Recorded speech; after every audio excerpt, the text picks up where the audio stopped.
So before I delve too far into this topic, I think it's useful to define daily minimum temperature for those of you who aren't as familiar with meteorology and climatology.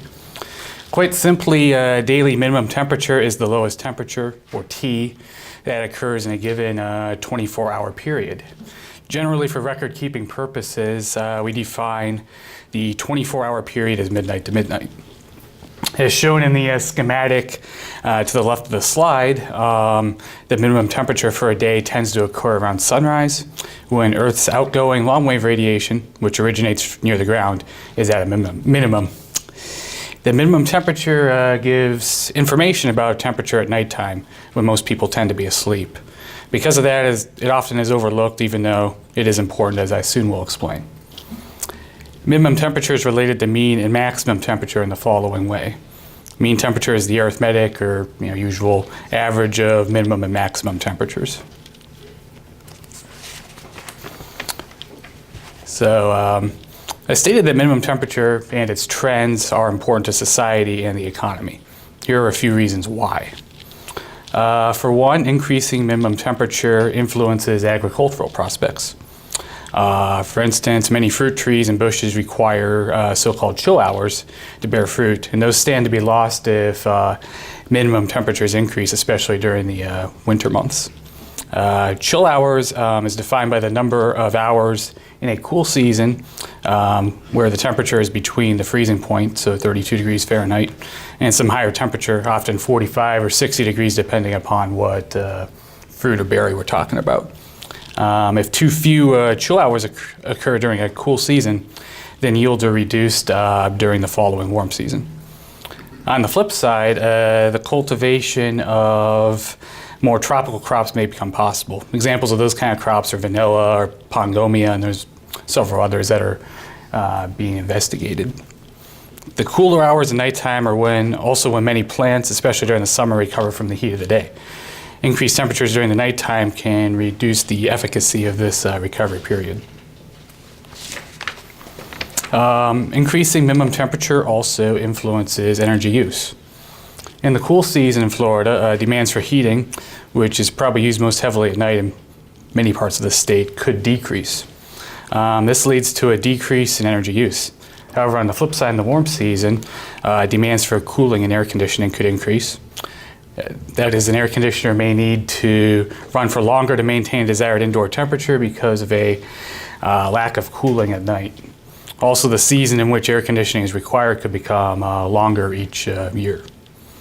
Additionally, increasing minimum temperatures influences human health. Florida is known for having consistently hot and humid summers. And this is different from locations in most parts of the northern and central United States where hot and humid weather tends to occur in spurts, which are often referred to as heat waves. Therefore, the nighttime period is important for the human body to recover. Increasing minimum and nighttime temperatures disrupts that process, even though the human body to some extent is able to adapt to these conditions. So really, warm nights has been a topic in the news off and on in the last several years. An example close to home here in Florida is Miami's nighttime warmth. In 2017, the record was broken in Miami for the greatest number of days in a year with minimum temperatures greater than 80 degrees Fahrenheit. For some context, that's extremely rare here in Tallahassee. It's actually happened only 5 times in records that extend back to 1892. Also note that in Miami, 6 of the top 10 years were in the last 20 years, which suggests somewhat of a pattern. Also in Miami, in the cool season from 2016 into 2017, no days had a minimum temperature below 50 degrees Fahrenheit, which is without precedent.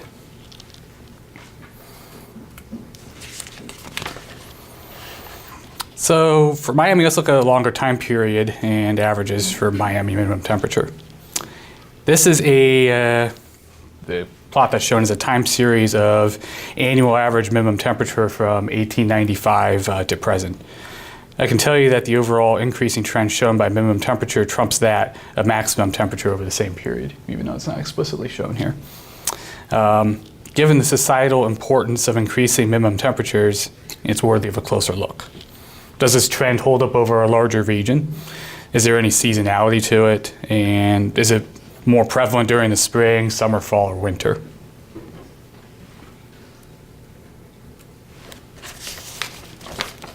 First, we'll take a brief look at national and regional trends. In 2014, a national climate assessment was released, and actually another one's going to be released very soon, by the way. So the National Climate Assessment is a summary document, in some ways similar to the better-known IPCC report that describes peer-reviewed literature regarding the state of the climate in the United States and where it may be headed. The NCA indicated that minimum temperature has shown a stronger temporal increase than has maximum temperature since 1901. So this trend in increasing minimum temperatures does exist nationally. However, as these plots show, increases in both minimum and maximum temperature were smaller in the southeast, and this is known as the warming hole. The reasons for this warming hole have been of great interest in research and include land use changes, the emission of aerosols from industry, among others. However, evidence is mounting that the warming hole is disappearing. That is, in the southeast, including Florida, temperatures, no matter how they are considered, now appear to be on a decidedly upward trend. So let's take a closer look at the state of Florida. The plot on this slide shows a time series of annually averaged minimum temperature from 1895 to present for the state of Florida as a whole. Temporal increases or increases over time in annual minimum temperature are visually evident from 1990 or so onward. Several of the greatest values in this record have occurred in the last 25 to 30 years. So we do have a grasp on trends and annual average for the whole state by looking at this plot. What does each season look like? So we now look at each season. In climatology, we use these constructs called climatological seasons. So there's winter, which goes from December through February, spring, which goes through March through May, summer, June through August, and fall, September through November. First for winter, which is shown on this plot. This is a time series of annually averaged minimum temperature for all of Florida for winter from 1895 to present. There are no clear long-term trends in this time series of minimum temperature. It's kind of, there's definitely inter-annual variability and perhaps some interdecadal variability, but no long-term trend. Then here's a similar time series for climatological spring. Again, there's no coherent temporal trends except for a slight increase in the last 30 years.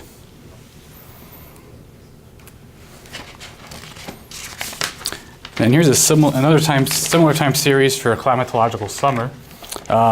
This series, by some contrast from the last two I showed, shows a pronounced increase in summer annual average minimum temperature from the 1980s or so onward, late 1980s or so onward.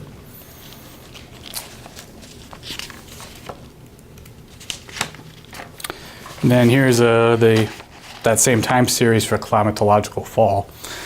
Similar to winter and fall, no coherent trends are visually evident, save for a slight increasing trend near the end of the series.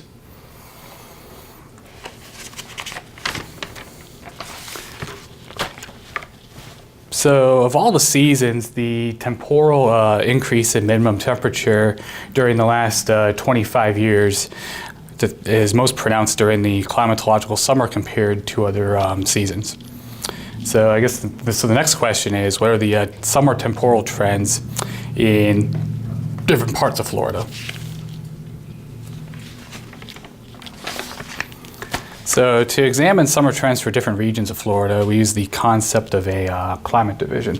A climate division is a region of homogeneous climate. Florida has 7 climate divisions, numbered 1 through 7.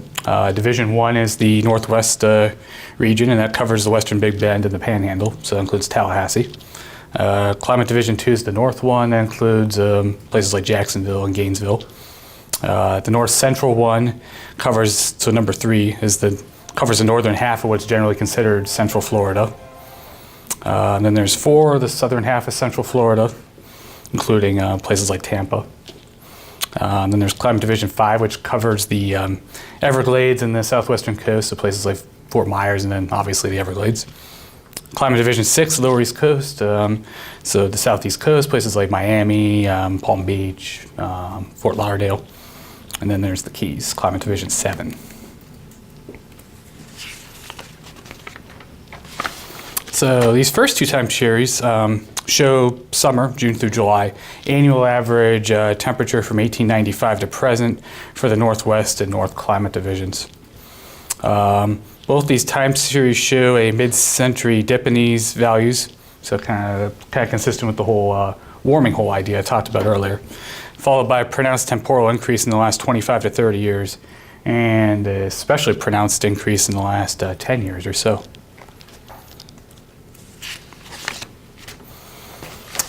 Here's some similar time series for the North Central and South Central climate divisions, so basically the middle region of the Florida Peninsula. That mid-century dip that was present in the Northwest and Northeast North climate divisions isn't really present here. However, the more pronounced temporal increase over the last 25 to 30 years is present in these divisions as well.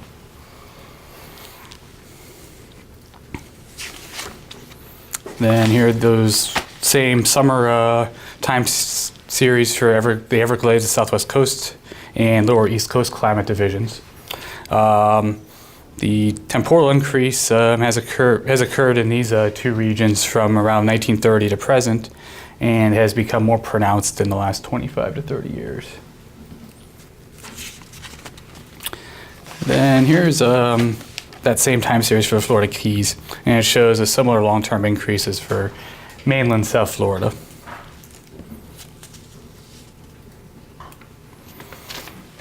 So, kind of summing up Florida trends during the summer by climate division. A mid-20th century dip in annual average minimum temperature is evident in the northern divisions, but not in the central and southern ones.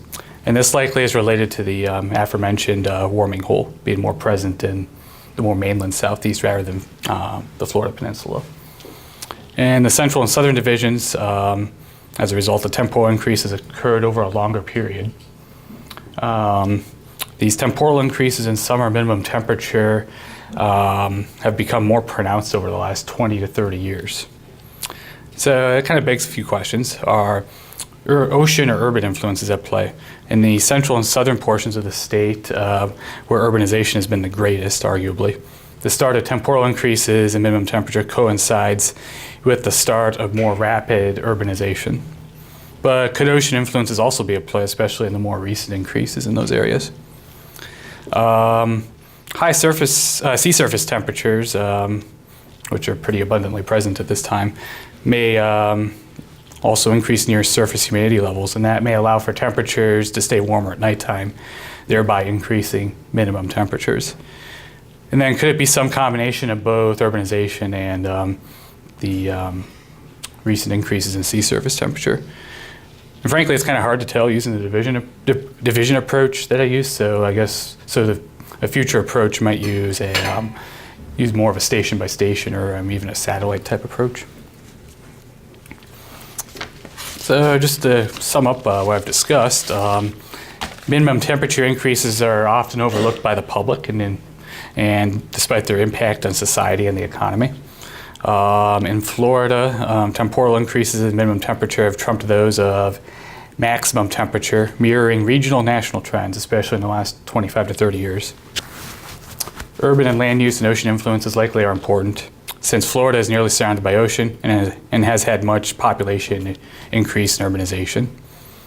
And a station-based analysis could be more useful for kind of getting into the contributions of land use and oceanic warming, but stations are scarce in many inland areas, and that provides somewhat of a challenge for future investigations. And that's all I have.